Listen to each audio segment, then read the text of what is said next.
This is Continent Pulse, the home of untold stories, where we break down the hidden truths, the secret power moves, and the buried legacies that shaped the African continent. If you think you know Africa, think again. Because today, we're not just telling a story. We're entering the mind of a man who turned ashes into ambition, a man whose silence echoes across boardrooms in Washington, palaces in the Gulf, and tech towers in Kigali. This is not just politics. This is not just leadership. This is Paul Kagame, and this is the untold life of Africa's most strategic leader. He was never supposed to survive, let alone lead. Born in a time of persecution, raised in a refugee camp, educated in war, Paul Kagame didn't rise through charm or lineage. He rose through necessity. A child of exile, a soldier of destiny, a thinker of brutal clarity. But who is the real Kagame? Is he the authoritarian the critics fear? Or the visionary the West respects? Is he the quiet tyrant or the architect of modern Africa?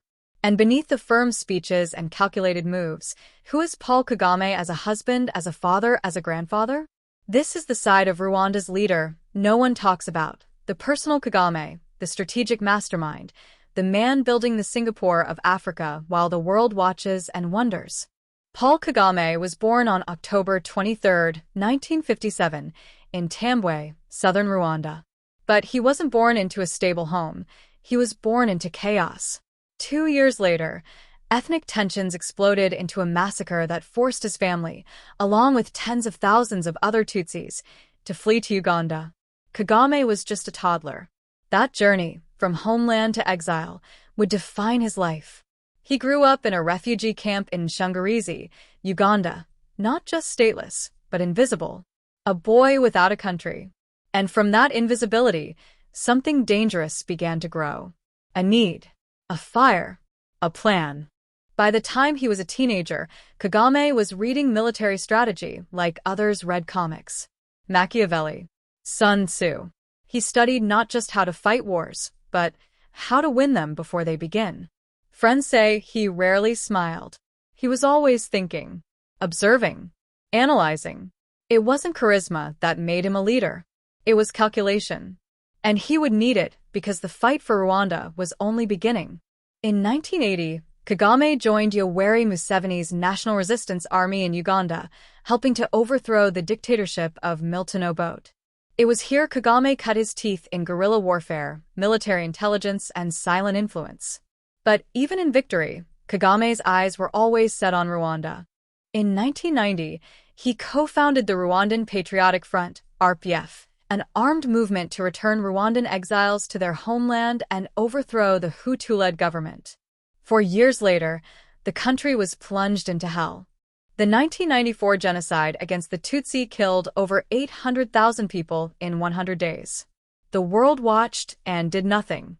Kagame didn't wait. With ruthless precision, the RPF marched through Rwanda, ending the genocide and taking control of the country.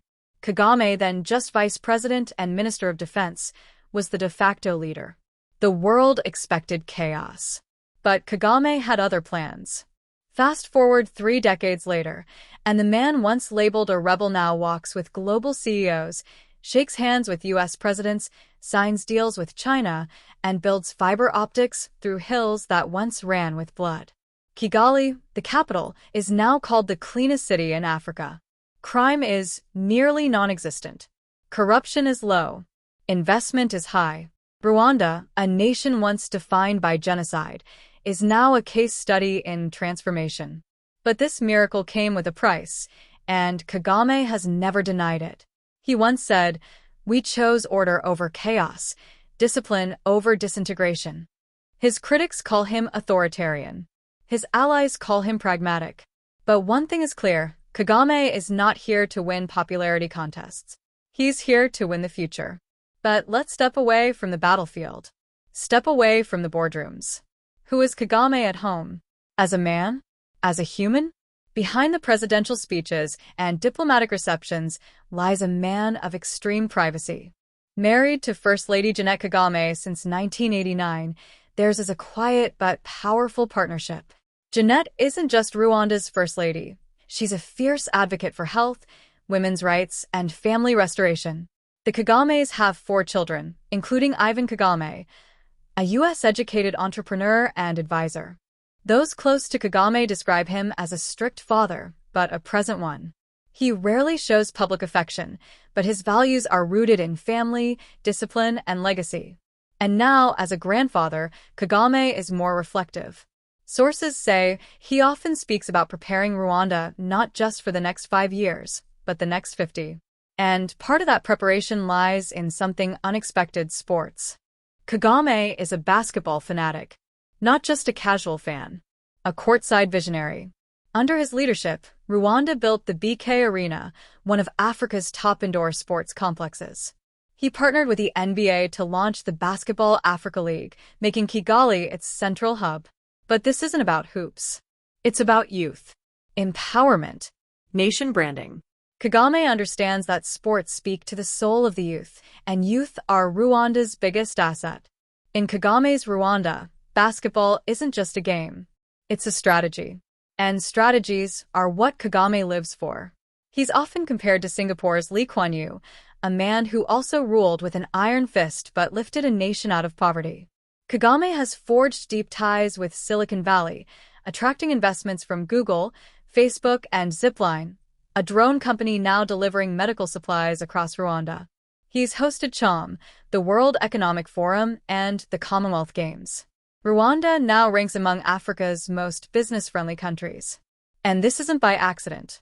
Kagame runs Rwanda like a CEO, data-driven, tech-focused, relentlessly efficient. Diplomatically, he's balanced the West and East with ninja-like finesse. The United States considers him a key ally in the region. The UK is literally sending asylum seekers to Rwanda. Israel trains his intelligence officers. China builds his roads.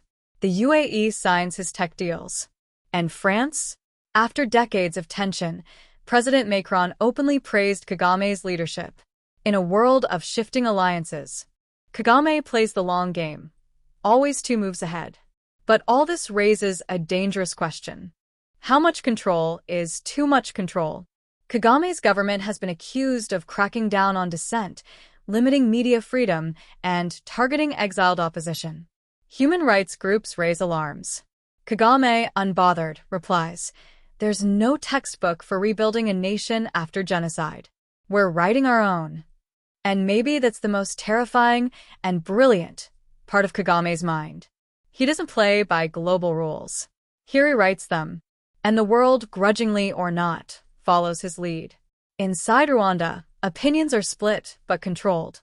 Kagame enjoys high approval ratings, and many Rwandans credit him with restoring dignity, safety, and global respect. The streets are clean. The hospitals work. The systems function.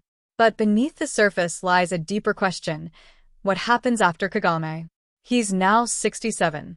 He's hinted at retirement, only to extend his term. His party, the RPF, remains dominant. But the weight of legacy is heavy. Kagame knows what many fear to say. Rwanda, without Kagame, could be vulnerable.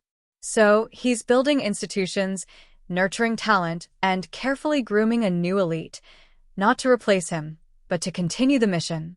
Because for Kagame, leadership isn't about applause. It's about outcomes. This is why he's obsessed with timelines, targets, and tech. Rwanda Vision 2050 isn't just a slogan, it's a blueprint. A plan to transform Rwanda into a middle-income country powered by AI, robotics, tourism, and sustainability. Kagame's dream isn't just national. It's continental. As chair of the African Union, he pushed for the African Continental Free Trade Area, the largest trade zone on Earth.